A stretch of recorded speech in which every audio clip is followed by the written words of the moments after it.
Yo, what's going on, guys? Welcome back to another video. Today we're going to be doing our news roundup for wrestling this week, mostly WWE news, but you know how we do it here. And we're going to start off today's video with this special picture right here. John Cena posing with the Money in the Bank winners from last weekend, Damian Priest and Io Sky. It's kind of wild that Money in the Bank was already last week. It's kind of nutty to me, but I love pictures like these because Io Sky is one of my favorite wrestlers at the moment, and John Cena was my favorite wrestler. He was really my first favorite wrestler, and I just love photos like these. These are just really special photos. Now, next up, we have a report from Fightful. They state that this is the slated matches so far for SummerSlam. Pretty much matches that are guaranteed to happen at SummerSlam so far. And yeah, so we're gonna get started with the matches that are confirmed for SummerSlam. Trish versus Becky's the first one, and we knew this already. Basically, the Raw after Money in the Bank, Trish and Becky got right back to jabbing at each other, and obviously, I think Becky's gonna win at SummerSlam. Makes sense. Now, this rivalry's already been feeling like it's been too long, and for me, to be honest, I think after SummerSlam it should be done. Becky can move on to Zoe Stark, or maybe even Rhea Ripley, who knows. But Trish, I want to see what Trish does outside of Becky. Now, maybe Trish will leave. I don't know. But I'm very interested to see what Becky and Trish will do outside of their rivalry with each other, because it seems like they've been rivaling forever. Next up is the massive triple threat between Asuka, Charlotte, and Bianca. And obviously, we all knew that this was going to happen at SummerSlam. Asuka and Charlotte had a match last week for the Women's Championship, and Bianca stopped that shit very quickly and KO'd Asuka and Charlotte onto the announcing table. To me, I think this week, or tonight's SmackDown, I think that we will get a big indication that this match is happening, and I'm very intrigued in this build-up. I think the build is going to be good. These are three of the top women stars in the company, and you also got to pay attention for Io Sky as well. But I think this match is going to be great, and if you guys watched my video yesterday, you guys know I have a sneaky feeling about Bianca Belair winning that championship back.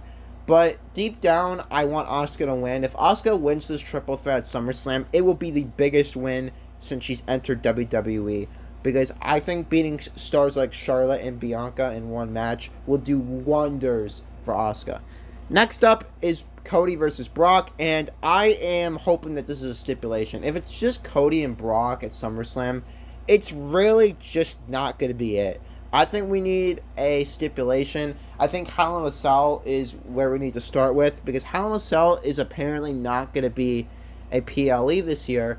So I think the appropriate way is to throw Cody and Brock's ass in the Hell in a Cell and have them fight. Now, we had the Hell in a Cell match between Finn Balor and Edge at WrestleMania, pretty much confirming that WWE is using Hell in a Cell as a special stipulation.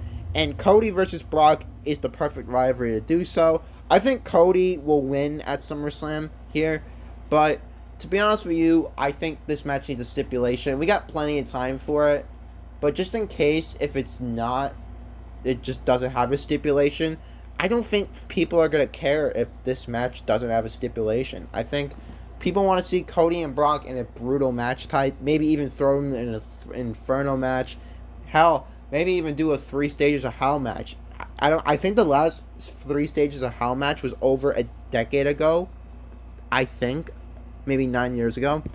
And then lastly, we've got another match that is very obvious. Jey Uso and Roman Reigns for the undisputed WWE Universal Championship.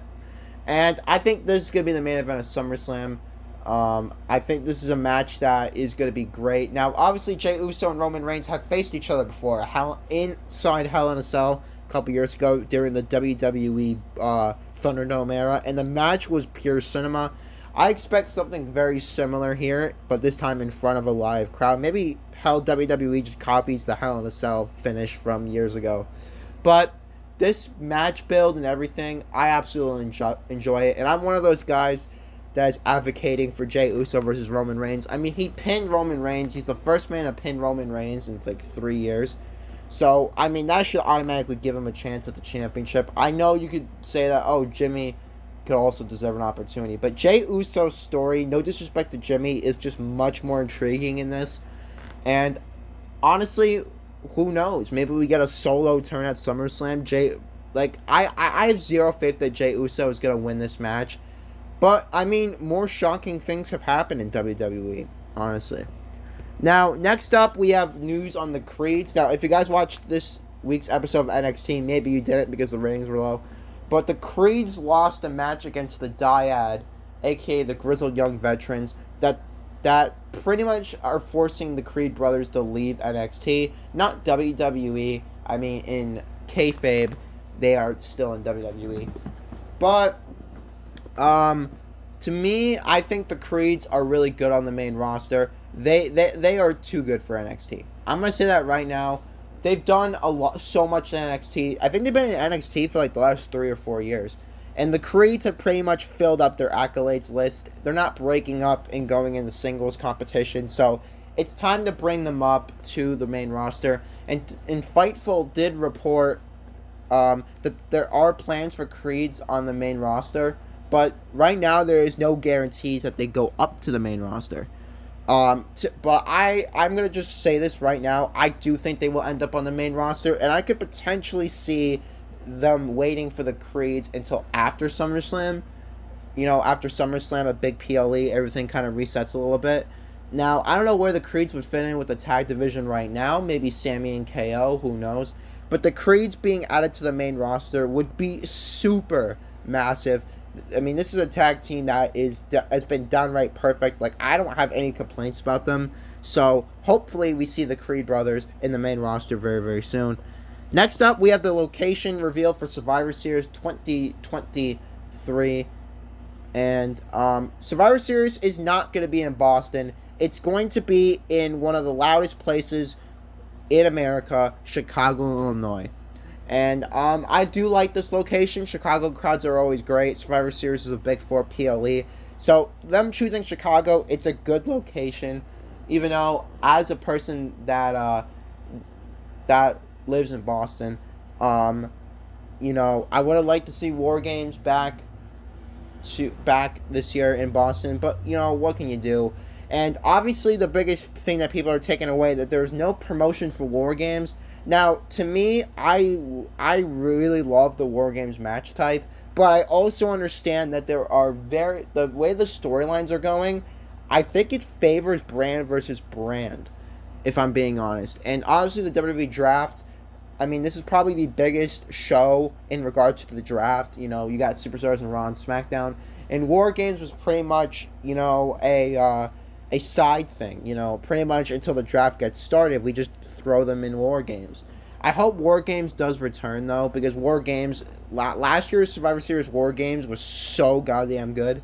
And I think that this year's Survivor Series is already shaping up to be great. Like, there's a couple of matches in my head that I think can happen, even though it's all the way out in November. But I am pleased with Chicago, because Chicago, no matter WWE, AEW, they're always loud.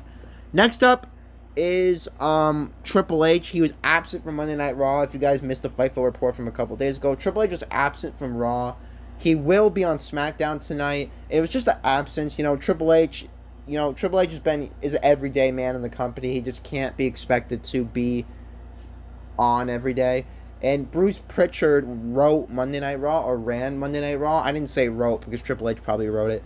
But, you know, Bruce Pritchard ran the show. Everything was normal. Nothing really to say here. It's just that Triple H wasn't here. Monday Night Raw was still great. And we carry on.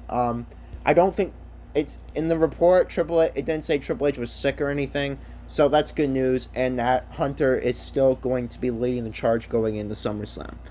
Next up is a little bit of older news.